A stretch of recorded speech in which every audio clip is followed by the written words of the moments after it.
कभी सोचा है ये ध्यान आखिर शुरू कहां से हुआ? कौन था पहला साधक जिसने आंखें मूंद कर भीतर झांका और इस असीम ब्रह्मांड में स्वयं की खोज की?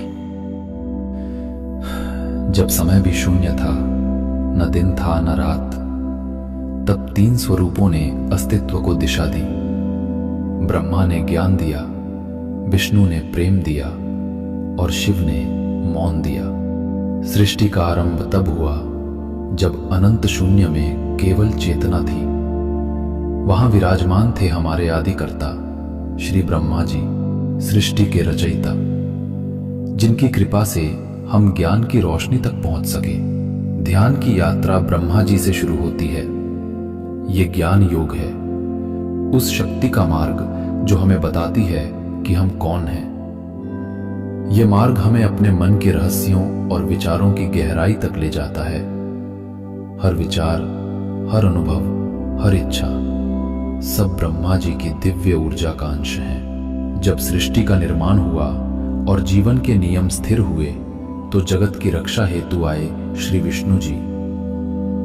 विष्णु जी का ध्यान भक्ति योग हमें बताता है कि ध्यान केवल ज्ञान नहीं, बल्कि हृदय की सच्ची लगन और प्रेम भी है।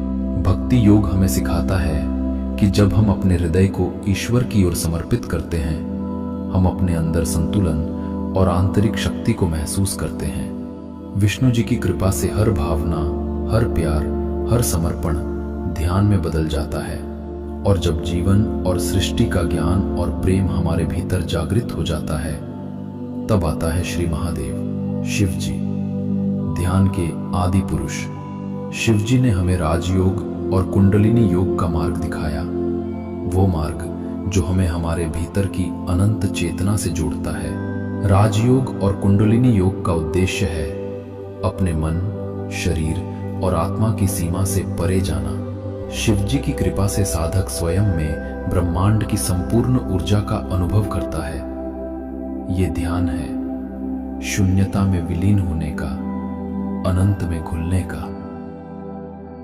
तीनों मार्ग एक ही सत्य की ओर ले जाते हैं, ज्ञान, भक्ति और मौन। कमेंट में लिखो, आज तुम किस मार्ग से शुरुआत करोगे?